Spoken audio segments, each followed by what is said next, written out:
Hello folks, and welcome back to episode 2 of The Knowledge. I'm joined once again by our resident triathlon coach, Fin McAndrew, who fortunately has managed to escape the whole lockdown haircut so far. Finley, how are we doing, mate? Good, thanks. Yep, hair's just continuing to grow, so a little bit longer than last week again. It's getting a little bit more wavy week by week. Yeah, going out over the years now. Getting some wings at the side. Awesome.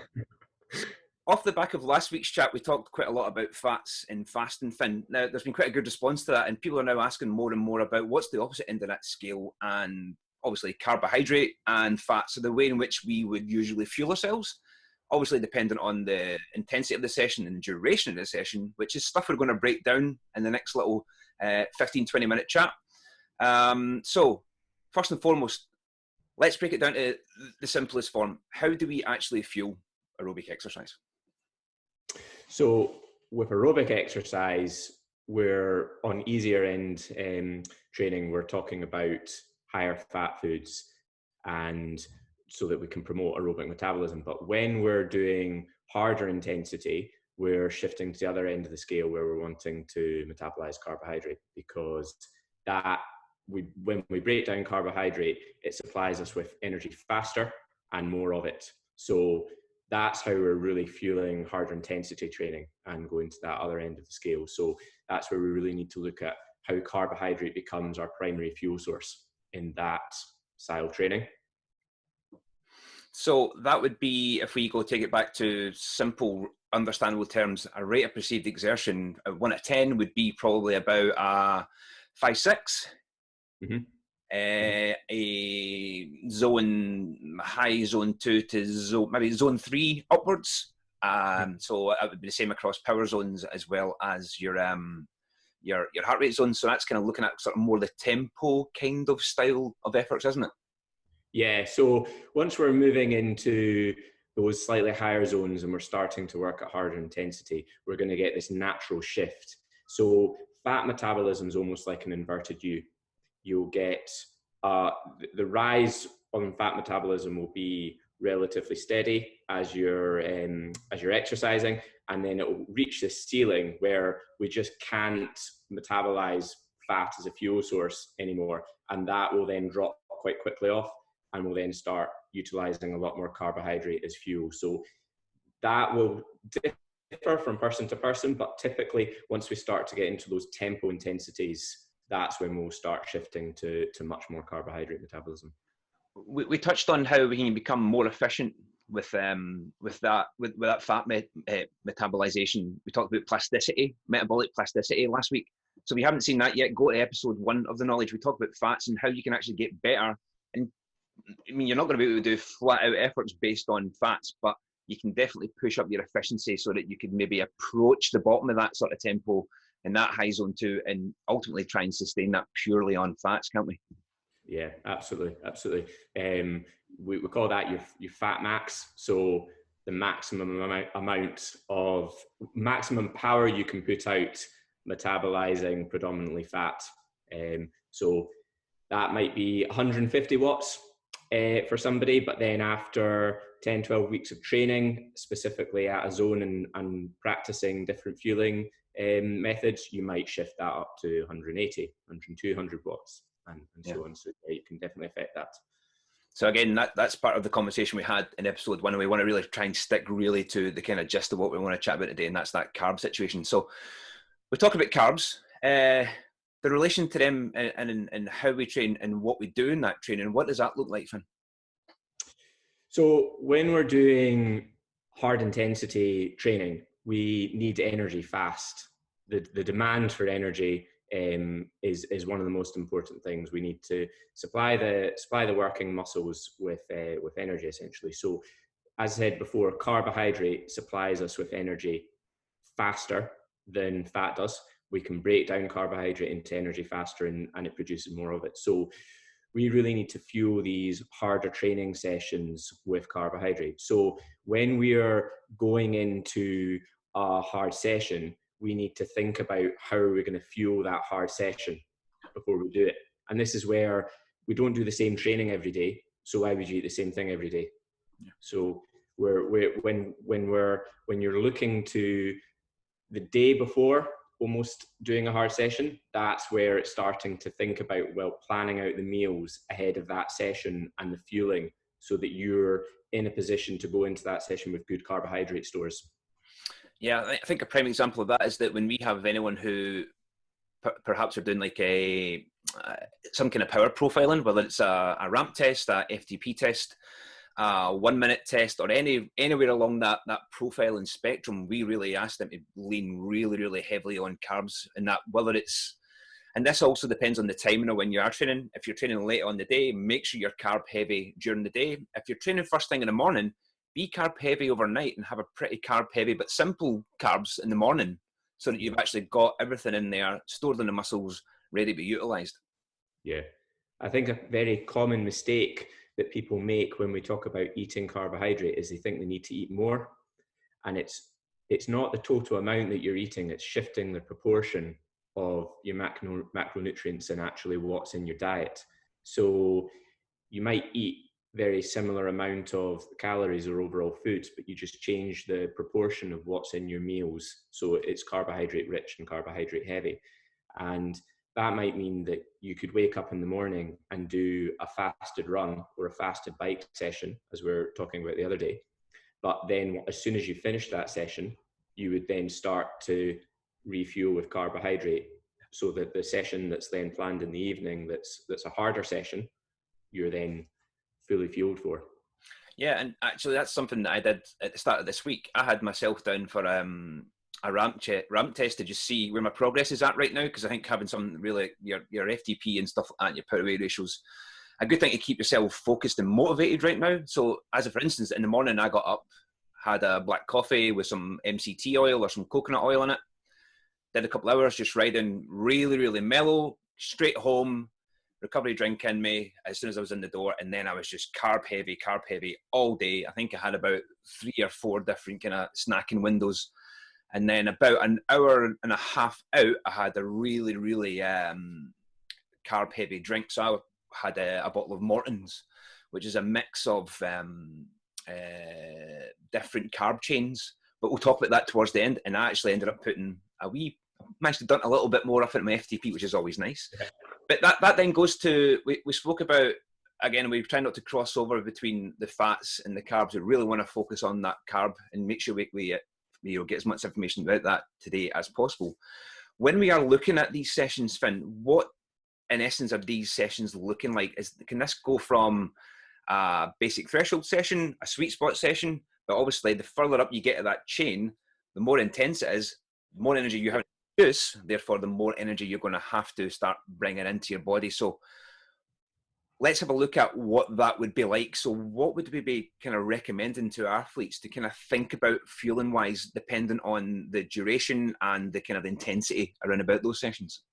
Yeah, so if you were doing a session that was roughly 40 to 60 minutes long, that was a high intensity session, but was maybe at that sort of tempo end of the scale, then I would very much be thinking about having good carbohydrate rich meals in the lead up to that session. And I would then be thinking about taking a little bit of carbohydrate on board during the session as well. If the session was starting to go a little bit longer than that, up to say 90 minutes, or it was very high intensity, so say you were doing something like 5 by 3 minutes at VO2 max with 3 minutes rest in between, all of that's going to be very hard on your glycogen system. That's going to, pretty much wipe out your carbohydrate stores. So I would be looking to take I would be probably mirroring what I was eating before the session, but I would look to take on a little bit more carbohydrate during the session, so that I didn't burn through those systems as much. Because when we look at carbohydrate, we've got about 90 minutes stored in the body at a time. So if we're well fueled, then it is actually possible to do hard sessions of a decent length just off our body's own stores. But you're asking a lot of the body then, because it can take quite a long time to replenish those carbohydrate stores once you finish a session. So the way we want to think about how we fuel with carbohydrate in a session is if we can take on some what we call endogenous take on exogenous carbohydrate rather than using endogenous, our body stores, then we'll spare our muscle glycogen so that we can do more consistent training through the week. And that also then lends itself to the recovery. You're actually, in theory, if you are being, obviously, you're trying to get carbs back into your system so you can maintain the workload you're asking. But if you can keep on putting carbs in, even when those efforts are finished, as part of your warm down or your cool down, that's only going to help to accelerate that recovery, isn't it? Yeah, absolutely. Absolutely. So if I'm doing say I was doing a sweet spot session for an hour or 75 minutes, then I'd be looking to have a good meal about 2 hours, 3 hours before that session. And then another high carbohydrate meal about 20, 30 minutes before that session. And then I'd be topping up with carbohydrate the whole way through that session, right through my cool down, so that I'm never really hammering my stores. And it just means that I'm fresh the next day. I think it comes down to thinking about yourself as a race car, isn't it? That if you look at a prime example, if you're watching F1, they don't just start full of fuel and just run it dry to the end of the race, do they? They always stop them, they're refueling, they're changing the tires, etc. So it's the exact same with our bodies as well. Obviously, there's components to a mechanical device, which there are other components to a human body and physiology as well. But that's a great analogy to think about. If they're going flat out for 100 laps, halfway through that 50 laps in, they're going to have to come back in and they'll have to refuel so they can sustain the same workload.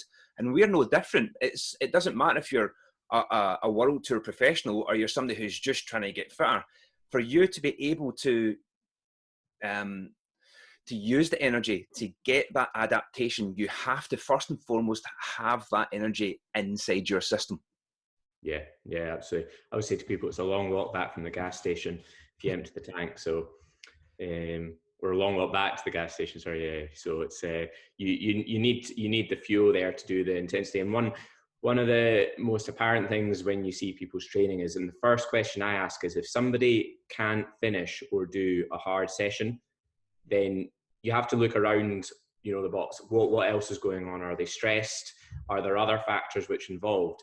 But a very common thing that happens is they haven't got their fueling right, and they haven't paid enough attention to their carbohydrate fueling and taking on board enough energy, so that when they get to the end of the session, where they're asking their body to work really hard, if you don't have that energy there to metabolize, you can't produce those top end powers or those top end speeds. And in a lot of situations, it's as black and white as that. When you're asking your body to perform at its best, you need to put it in the best position to do that. And that's where it really comes down to planning and knowing what you're going to eat in the session. And I think being pretty methodical about what you're doing and not just leaving it to chance. So I've got a couple of questions around that, Finn. So when we talk about, obviously, if you are stressed, etc., it's a big mental load on you. And sometimes there's a bit of trepidation when you look at some of these sessions that we put out, and they can be rock hard. Mm-hmm. The brain, is that also fueled by carbohydrates as well? Do we need to have the brain fueled with sugar as well? Yeah, so the brain's using an immense amount of energy. And the interesting thing with the brain is it gets all its energy from the liver. And the liver actually can't store that much carbohydrate. And the liver's stored by taking on board fructose. But if the liver is depleted from energy, then it'll start breaking down muscle glycogen to fuel the liver. And that will release adrenaline and cortisol and just add more stress.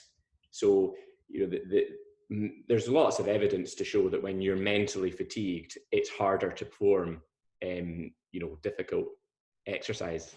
It's also really hard to focus as well, and people will be aware of that kind of that. If you have misfueled yourself and you're in like a longer ride, we've all been there, and it's the height of summer or middle of winter, and we've got that kind of brain fog, and we're like, oh man, I don't feel like how I felt 5 minutes ago, and it's literally just like that, isn't it? And that's ultimately bonk coming on, isn't it? Yeah, absolutely. I mean, your perception of effort's everything. If you perceive that, if you think something is going to be easier than it is, and then you do it and you start thinking it's harder than it should be, then that's a very difficult place to come back from. And a lot of the time that is carbohydrate availability is low, and that's making it hard. And yeah, that dreaded bonk is a horrible thing. It's never a nice place to come back from, even if you are prepared. You know, we can have fuel in our pockets and our bottles, and just because it's there doesn't mean we're using it right. Some people, and sometimes when you're in events, you don't have the opportunity to reach into your pocket and fuel because it's gone flat out.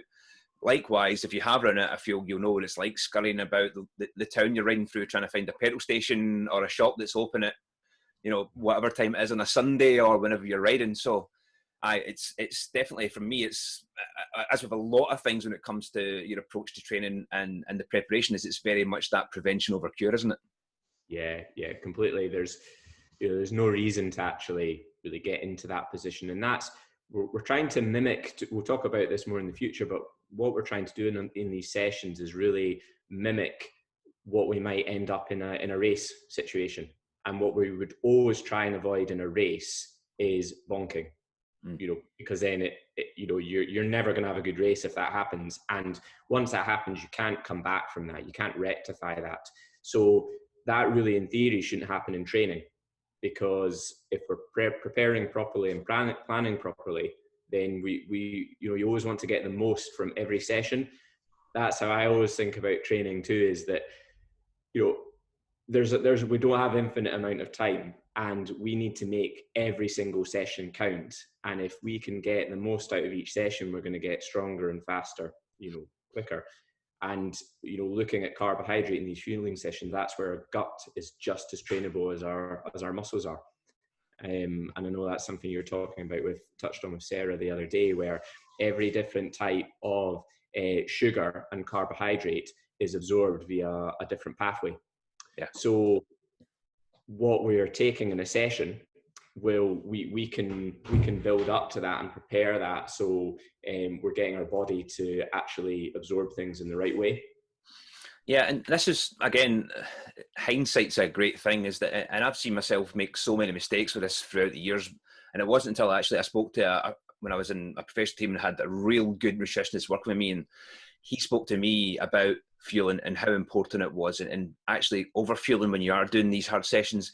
There's maybe not even such a thing as over fueling when you're doing these sessions. The minute you leave the door, you're never going to be able to put in the same amount of energy that you're going to burn. Unfortunately, you're always going to be in a slight deficit. And I remember it was a light bulb moment when they explained to me how much carbohydrate I should be looking at getting into my body per hour. And we'll go into that in a moment. But the way in which I felt that at the end of a long session, I was still able to go, you know, full gas. And there are sessions that we put in there for our athletes which help them understand that it was like day and night. And I was like, I can't believe I've been missing this for so many years. But we have been talking about carb heavy, this amount of carbohydrate. Let's try and get this into a real simple form, Finn. So if we're looking at what the person's carbohydrate needs are, we're talking at roughly eating minimum of 2 hours out. Are we looking at X amount of grams, as in like 50 grams? Or are we looking at X amount of grams per kilogram of body weight? Well, this is a hotly debated topic, how many grams of carbohydrate you should take and what types. The honest answer for me, which might surprise a few people, is I kind of eat by feel when I'm having my meal 2-3 hours out before a session. I think I've learned over the years to become quite in tune with my body, and I know that's something that, again, you're talking about Sarah the other day, was being very mindful about what you eat. And I'll make a rich carbohydrate meal, and I'll eat what I feel like I need to eat. I make sure that it's fast releasing carbohydrates. But my favorite fuels before sessions are, I always like pasta. I think it works really well. You know, it's obviously got a lot of stigma attached around it, but it fuels our body, you know, very well for these hard sessions. I quite like sourdough bread with, you know, honey or peanut butter or something like that on that. I think that's a really simple, easy, digestible snack. And I also quite like porridge. Yeah. So, you know, that kind of would be my 3 go-to meals before I'm doing a session. I like to have something that for me feels quite light on my stomach, but I know is going to give me the carbohydrate. And I think there's something about that as well, just even knowing in your head, and being confident that you've eaten something that's going to store you, with, full of fuel. And that's where everyone's a little bit different. There's no one way to do that. So I think it's easy to get bogged down with too many of the details from that sense, but just eat something which makes you feel good and which has good levels of carbohydrate in it. I think you addressed a very important part of it. It's very much an individual thing. You can read as many different permutations of what you should do. But if you get the basics right and just really focus on that quality of carbohydrate within that time band before you do your training, that roughly that 2 hours out, you'll generally not, you'll generally be in the ballpark, let's be honest. And then if you are having some form of carbohydrate, which we'll go into in a second, in your bottles or in your pocket or whatever you're doing, that's going to put you in a way better place than doing nothing at all in it. Yeah, absolutely. And the more you practice that and think about that fueling and that timing as you go along, then the better you'll get at it. It is a skill, knowing what to eat like that. Yeah, and I think also over experience of doing fueling when you're training, you'll get that feel for what that would look like. So say a 3 hour session with 3 30-minute blocks of tempo or sweet spot, you would know instinctively that you're going to need 2 big water bottles with 50 plus grams of carbs in there. So you can get that from either simple maltodextrin or you can get that from solid food and have hydration in your bottle, which we'll talk about as well in a second. But you'll get a feel for what the demands are. But the great thing is as well is a lot of us now use power meters, and okay, heart rate does work to the same extent, but it gives you a real idea of how much energy you're actually producing. And it's actually not that far off when you actually look at the requirements that you get from a power meter to what actually mechanically you need to what you need from energy, isn't it? Yeah, absolutely. We can work out. It's very quantifiable, and once you start learning that, it becomes second nature to almost just the more you think about it, it just becomes part of your routine. So yeah, absolutely. So on bike or in run or mid-exercise strategies, Finn, what do we actually have at our disposal? You and I have tried a lot of different brands, from simply just buying a big bag of maltodextrin powder, which is ultimately complex carbohydrates, from online, whether it's MyProtein or whatever. You get a big bag of that for, 5 kilos for like 10 quid. All the way down to the other end of the spectrum, which are the likes of your Mortons, your Beta Fuel. Mm-hmm. They are, I would say, that's the way I'm leaning to now. The mix, especially now that we're understanding that the body and the gut can actually, dependent on the chemical makeup of it, and this is where Morton's, I think, has a slight advantage over some of their competitors. The way in which that actually changes its sort of viscosity within your stomach, it's quite a unique product, isn't it? Yeah, the Morton stuff's really fascinating. There's some pretty simple rules which we normally look at with sports nutrition, which I would encourage everyone to remember and memorize. And this is where it's important to look at the numbers. Is we can absorb about 60 grams of maltodextrin per hour, and we can absorb about 30 grams of fructose per hour. And that why you find maltodextrin is the base of most energy brands, carbohydrate products, is because it's very rapidly absorbed into our body and it's simple in the system. So it's a good choice to do that. And if you take something like SIS or a lot of major brands like that, High Five, Torque, they all use maltodextrin as their base. Where that differs, like some brands, is Torque will combine fructose into their gel as well. So if you take an SIS gel, you'll have 22 grams of carbohydrate per gel, but that's just maltodextrin. And then in a Torque gel, you have the same maltodextrin, but you have a bit more fructose. So it's just multi-transportable carbohydrates you're taking over different pathways. And there's a limit to what we can take with that. The unique thing with Morton is that they've taken some research from medical science where what doctors were doing was putting drugs into people's body via hydrogel, because it was encasing a harmful drug inside this hydrogel and hiding it from the stomach and the brain. So they thought, why can't we put a carbohydrate in that? So the way that that works is the hydrogel is made up of pectin, which is like in fruit peel, and then in alginate, which is from like seaweed. And that encapsulates the carbohydrate in this gel. So when you take that into the stomach, it passes straight through the stomach into our gut. So it hides it from the brain, and in theory makes it easier on our stomach to absorb more carbohydrate. And how that works is, if you look at any normal gel, isn't really a gel, it's a syrup. It's just carbohydrate and water. And even though people think there's a lot of differences in gels between the thickness and how they taste and things, there essentially really isn't. It is just carbohydrate and water. Whereas a Morton gel is actually a true gel. It's a bit like hair gel. You know, you can squeeze it out onto your hand and it'll just sit there. And that's what happens when it goes into the stomach. So there are getting, you know, some quite different products out there now, and there's a lot of choice to choose from.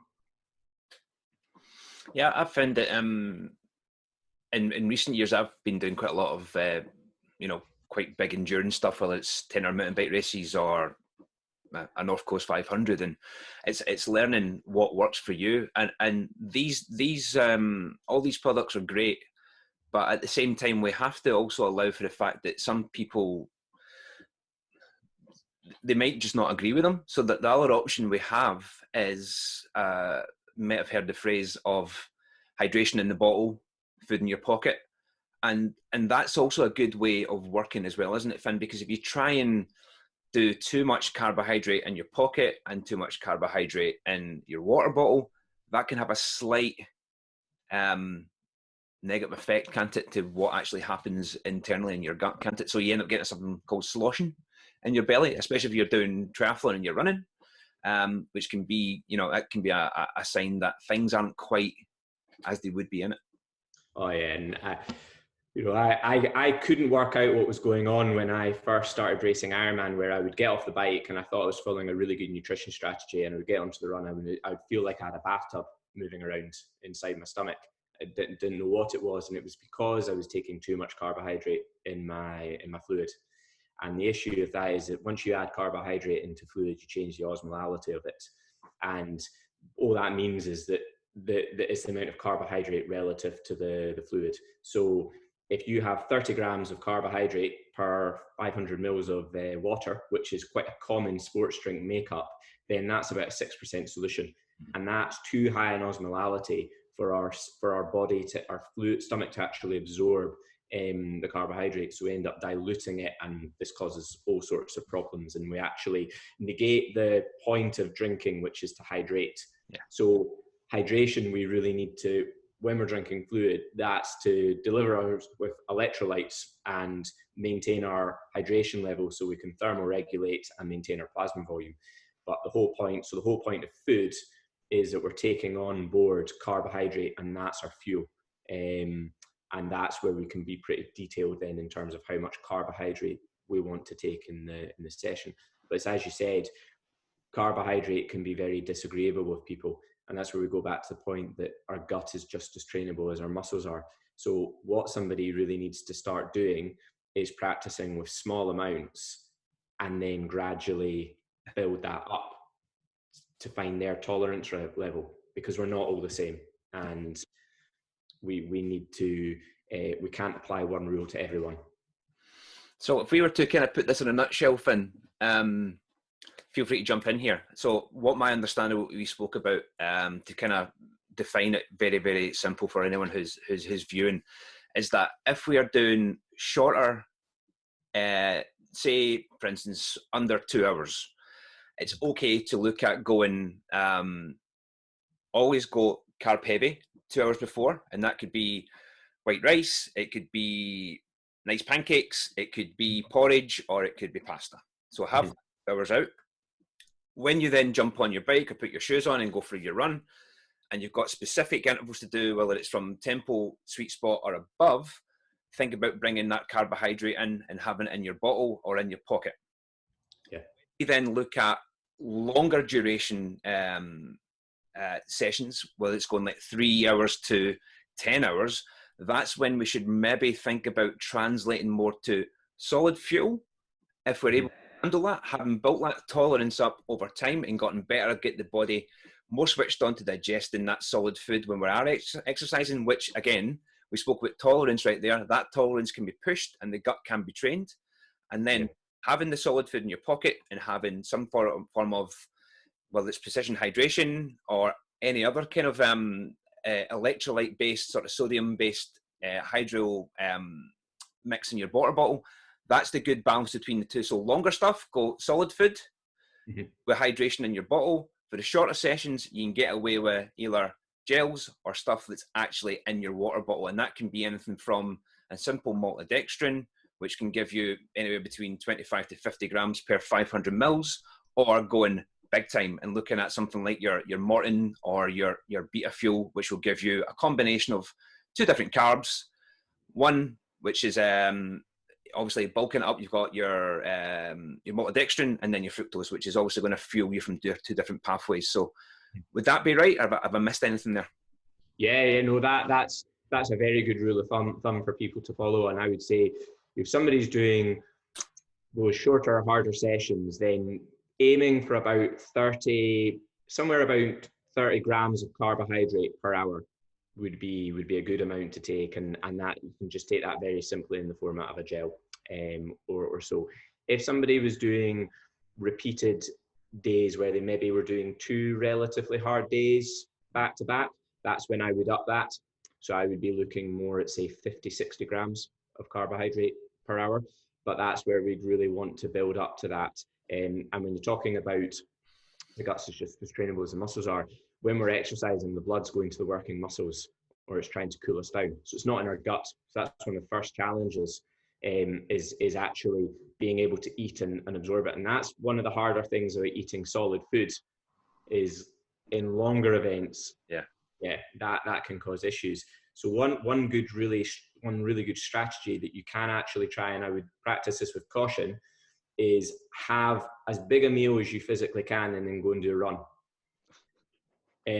Because that will improve your gastric emptying and your ability to work with fuel. And this might amaze some people, but I could eat half a kilo of pasta and go for an hour run with absolutely no problem whatsoever, and I wouldn't feel a thing.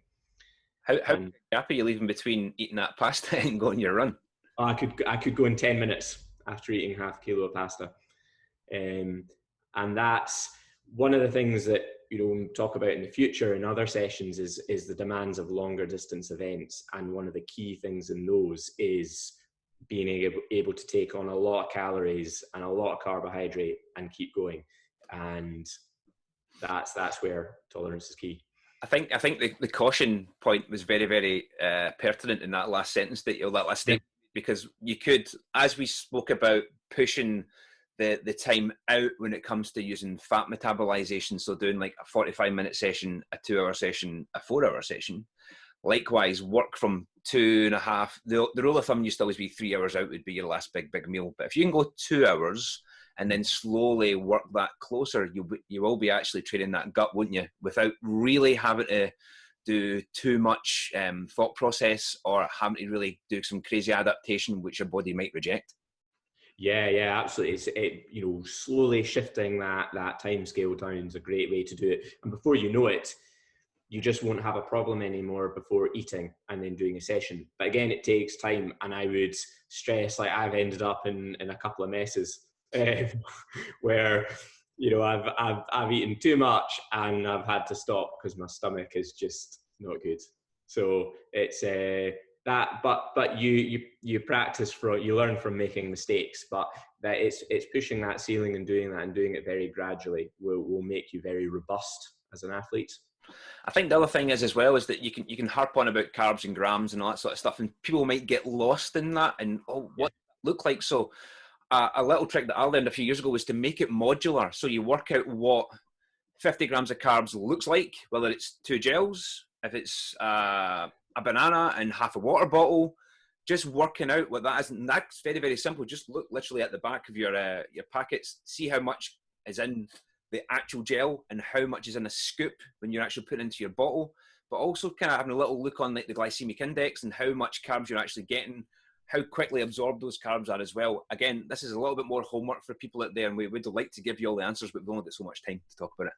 But this is one of the most key parts, I think, of making people understand how important it is to fuel yourself for what you're actually doing, isn't it? Just off the back of our conversation last week, that fats are really important to help us become more economical and save those carbohydrate stores for when we really, really need them. But at the same time, we need to know when we are in that zone and how important those carbohydrates, whether it's the stored carbohydrate or the replenishment of that carbohydrate, is when we are going full gas in a race or in some kind of training effort. Yeah, absolutely. It doesn't matter. All the evidence shows anyone that's a massive advocate of keto diets or being very fat metabolized, anyone who knows what they're talking about will still say that carbohydrate is king when it comes to racing and performance. You have to be able to utilize that as a fuel source. And that again comes back to, there's no best way to do it. It's a balance and it's moderation and it's looking at things logically. And that's a really good point about just simply looking at what's in your food and knowing what you're eating. Because if you have a banana, which has 30 grams of fructose in it, and then you have a gel, which has another 10 grams of fructose in it, you're going to overload your system. Because as I said there, we can't absorb more than that 30 grams. So you don't have to be a scientist to actually, or be totally paranoid about what you're eating, to just stick to simple rules with this, and just, you know, look at it from that point of view. Yeah, I think we've kind of, again, we've tried to keep it as simple as we can, but again, when it comes to a lot of these things, there are simple rules that you can follow, but also you can dig into the science and you can get kind of a little bit lost in it. But go back to what we said a few minutes ago, very, very simple rules. Experiment with yourself, experiment with what kind of carbohydrates you're taking, whether you've been a pasta eater for years like Finlay, or if you're more like me, like kind of a rice kind of person, play with that. Also look at how much carbs you're eating per hour. Think about where you're getting that from. Is it solid fuel? Is it an energy drink? Is it gels? Experiment with that a little bit as well. That will help train that gut. But I think, to be honest with you, Finn, I think we've covered a heck of a lot of information in this last half an hour. So anything else to add? No, yeah, that's, hopefully that gives people a good picture of, you know, really what you can do to make your training easier and better, and how to plan a little bit better for the sessions. I think when anyone looks at their training plan ahead of the week, they all pick out those sessions which they go, oh, that one's going to hurt, or that one's going to sting the legs a little bit. And it's those sessions where you want to go, right, that's where I'm going to then start experimenting with and really paying a little bit more attention to the carbohydrate needs. Brilliant. Well, Finn, thanks again, buddy, for your time. If anyone out there has got any questions, do feel free to pop a little message in the comments below. We will obviously take any kind of questions and queries that you guys would like us to talk about in future episodes of The Knowledge. So once again, thank you for tuning in, and thanks again for being part of the Meta community. Finn, I'll catch you later, bud. Cheers, Jimmy. Thanks.